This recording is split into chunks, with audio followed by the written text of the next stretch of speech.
And I'm answering your question because you asked me what solutions have come from the left, okay, that I would agree with. But most solutions from the left I don't agree with. My bias is always to give more freedom to people, not less. I said earlier that I do believe in background checks. I do, providing they're not abused by government. And you always have to suspect government because the inclination in government, like, for example, in Washington, D.C., where they abuse background checks, and New York City, to the point where they are basically rescinding people's Second Amendment rights. And that's not right. Government has proven itself so greedy of power, and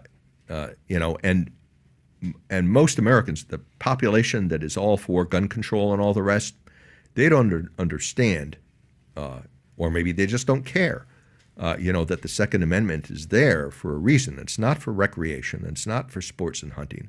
It's because in the Federalist Papers, when we were convinced, when the colonies were convinced to form a federal government with a government in Washington, that we needed an armed citizenry to be the last bastion of defense against tyranny.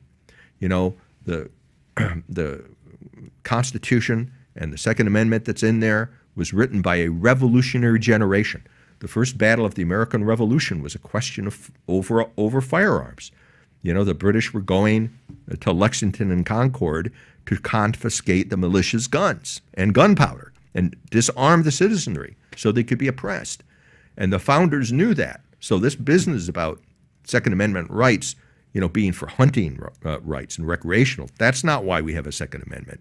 It's because the people, and we know this not just in our own American Revolution, but, in every tyranny that has arisen in history, they try to disarm the people and make them sheep so that they are powerless against the government.